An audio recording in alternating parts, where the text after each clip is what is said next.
بسم الله الرحمن الرحيم السلام عليكم ورحمة الله وبركاته. I welcome you to another episode of our series Safara Keram, Tajweed, the art of reciting the Qur'an. I am your host Abu Ammar Yasir Qadhi. Now every Muslim knows, and in fact he boasts about the fact that the Qur'an has been preserved unlike any other religious book. And he has every right to be boastful of this, because it is the truth. However, not many people know the history of the compilation of the Qur'an. So in today's introduction, and in the introduction to the next few episodes, we will try to summarize a very brief, an outline if you like, history of how the Qur'an was preserved. We know that Allah Azza wa Jal Himself has taken the responsibility of preserving the Qur'an. Allah says in Surah Al-Hijr verse 9, إِنَّا نَحْنُ نَزَّلْنَا الذِّكْرَ وَإِنَّا لَهُ لَحَافِظُونَ. We are the ones who have revealed the dhikr, the remembrance, and we will of a surety guard it and preserve it.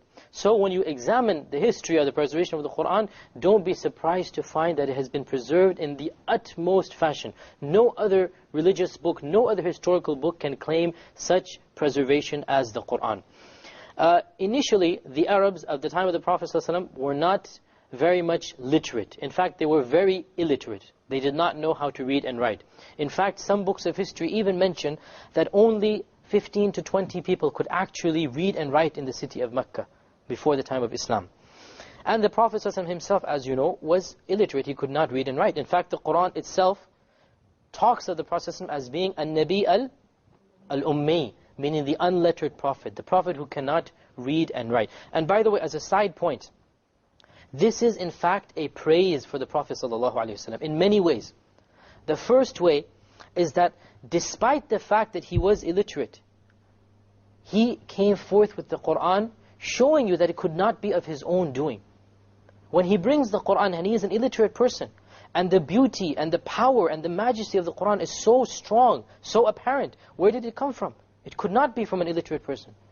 So this is the first way of praising it, that this is a miraculous thing. Secondly, what is the purpose of reading, of literacy? It is to learn, right? The primary purpose, why do you learn? Why do you read? To learn. Okay, the question arises, a prophet of Allah, who has direct access to Allah Azza wa Jal, how will he learn? Through books? Of course not.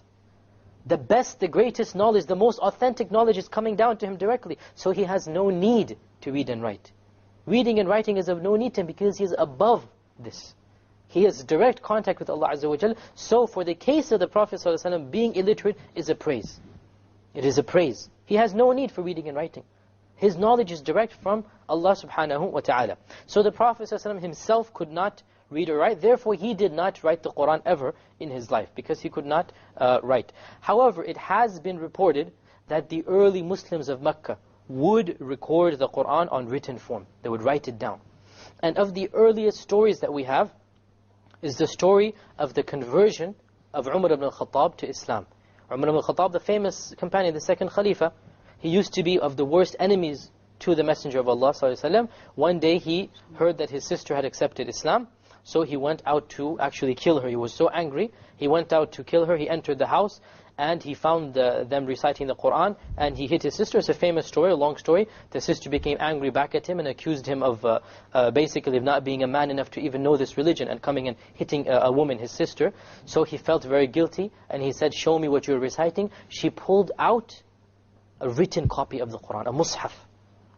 And in it was Surah Al-Taha, the beginning of Surah Al-Taha. And she said, "I cannot give this to you, you are unclean, go take a bath first." He took a bath and he then read the Qur'an and he accepted Islam. The point being that even in this early stage, there were companions writing the Qur'an, and there were companions reading from this mushaf, and they were teaching it to others as well.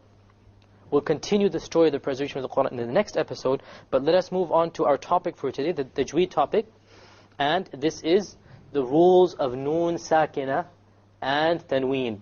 What is a Noon Sakina? It is a Noon with a Sukun on it, right? An, ban, len. It is a Noon with a Sukun on it, okay? The Noon Sakina and a Tanween. What is a Tanween?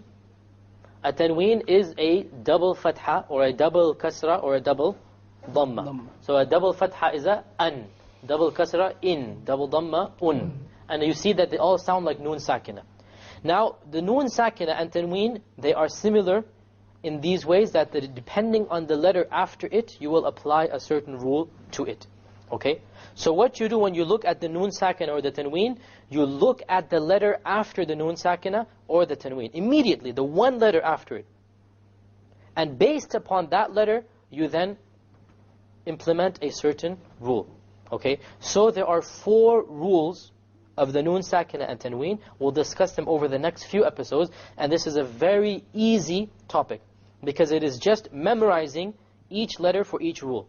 So if you have a certain letter after noon sakina, you will know to apply this rule, and that is it. So there are 4 rules to noon sakina and tanween. In today's episode, we will only discuss one of them, and that is the rule of idhar. The rule of idhar means clarity, something which is clear. Okay? So I like to refer to this rule as the crisp and clear rule. Meaning that when this is applied, when you apply idhar, nothing special is being done. You recite as you see. Okay? So you recite the noon sakina, you recite the tanween, and then you move on. Nothing special is done. There are 6 letters of idhar. And these are the letters of the throat. Okay, now who remembers the letters of the throat? We took this a long time ago, and remember we're building upon our tajweed shows. Who remembers the letters of the throat? There are 6 letters. They are Hamza wal ha, wal ayn wal ha, wa ghayn wal kha. It is these letters here. Hamza, ha, ayn, ha, ghayn, and kha. These are the 6 letters of the throat that come from the throat. Anytime a noon sakina or a tanween is followed by one of these 6 letters, then you pronounce crisp and clear. This is what idhar means. You pronounce the noon sakina, you pronounce the tanween, and then you move on. You do nothing special. So this is the easiest rule, because you don't do anything. The way you memorize these 6 letters is that you just remember they are the letters of the throat. That is it. These are the 6 letters of the throat. Anytime they occur, then you do not do anything special. Let us give some examples, starting off with Hamza. On the right hand side we'll have the noon sakina. On the left hand side we'll have tanween. We'll have the entire chart coming down. Noon sakina, we have here an and then addu. So we have a noon sakina followed by a hamza, which is of the letters of the throat. How do we say this?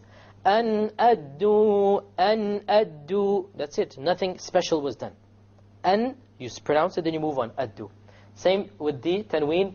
Shay'an idda, shay'an idda. Nothing special. The clear, crisp noon. The meaning of idhar, as we said, is clarity. Why? Because the noon of the tanween and the noon sakina, you should hear it clearly. Shay'an idda, an addu. Let us look at the examples of the ha. Al-anhar. Anhar. Noon followed by a ha.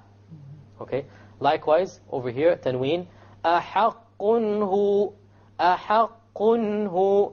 Qun. There's a tanween there, and then there's a ha. Okay? So again, nothing special. Pronounce the clear noon, the sakin noon, or the tanween, and then you move on. Let's check out the ayn. An'amta. An'am, an'a, an'a. Nothing special. Noon sakina, ayn. Likewise over here. Sami'an alima. Sami'an alima. Sami'an. That's it. Simple, clear, crisp noon, a tanween, and then you move on to the ayn. Same with the ha. Min hasana. Min hasana. You have a ha preceded by a noon sakina. And because ha is of the letters of the throat, you just move on to the ha. Min hasana. Same thing over here. You have a tanween followed by a ha. Aliman hakima. Aliman hakima. You just pronounce the noon and move on. So as I said, this is the easiest rule because you have nothing special to do. Check out the ghains. Min ghayri. Min ghayri. The ghain preceded by a noon sakina. Again, nothing special. Over here the tanween. Qawlan ghayra. Qawlan ghayra. Noon sakina, move on. Tanween, and then move on. And the last letter of these 6 letters is the kha. Min khayr. Min khayr. Again, noon sakina followed by a kha. So you make a idhar, or you make the noon sound clearly. Likewise over here. Aliman khabira. Aliman khabira. Aliman, make the noon, and then kha, move on. Okay, so this is the first of the 4 rules, and it's very easy because there is no special rule. All it is you pronounce the noon sakina or tanween, you make sure everybody can hear it clearly, crisp and clear. This is the rule as I like to refer to it. Crisp and clear noon. You hear the noon clearly, and then you move on to one of the 6 letters of the throat, okay? So, and remember, don't forget, this is only when the noon is silent. When the noon has a harak on it, none of this applies. Only when the noon is silent, what should you do with the noon? Should you drop it? Should you merge it? Should you put a ghunnah on it? Or should you pronounce it? Well, the rule of the idhar is that you pronounce it and you move on. You don't do anything special to it, and it's a very easy rule. And inshallah, all the rules of noon sakina and tanween are easy. With this, we will recite our surah for today, trying to implement these rules. Our surah for today is Surah Nuh. Surah Nuh, of course, is in the... Which juz is it in? Who amongst you knows? The 29th juz. And it is the 71st surah. Okay, because of the time, let me just recite and you listen, and I will quiz you on where we did what.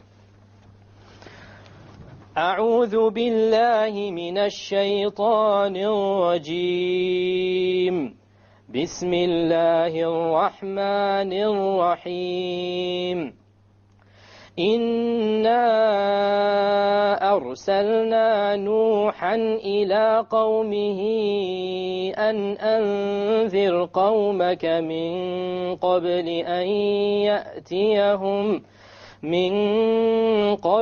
أن يأتيهم عذاب أليم.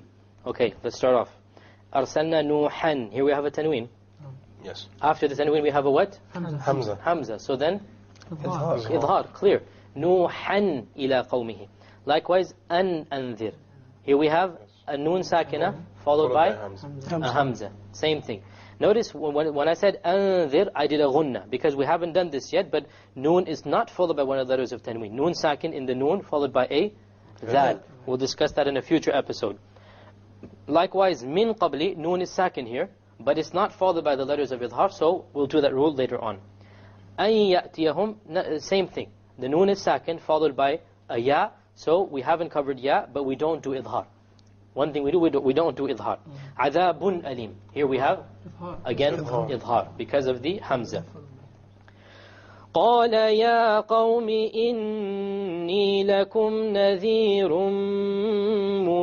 مبين أن اعبدوا الله واتقوه وأطيعون يغفر لكم من ذنوبكم ويؤخذكم إلى أجل مسمى إن أجل الله إذا جاء لا يؤخر لو كنتم تعلمون قال رب إني دعوت قومي ليلا ونهارا فلم يزدهم دعائي إلا فرارا. Let's quiz you on a previous rule. Nahara, how is the alif in the naha? It's light. It's light. The ra, how will the alif be there? Heavy. Why will it be heavy? The Fatha. The fatha and the ra. Remember we did the rules of the ra, and the same thing applies to firara. The alifs there will be heavy because of the ra. Notice also the signs of stopping. I stopped at the proper times. We have over here the jim and the suri and other signs that we did in a previous episode. So in today's episode we discussed the first of the 4 rules of the noon sakina and tanween. And that is the rule of idhar, or the rule of clarity. Clear, crisp and clear. Anytime one of these 6 letters of the throat, the hamza, ha, ayn, ha, ghayn, kha, occurs after the noon sakina or tanween, there is nothing special that you do. You make sure everybody can hear the noon, and then you move on immediately. Inshallah, in the next episode, we'll continue with the remaining rules of the noon sakina and tanween. Until next time, Assalamu alaikum wa rahmatullahi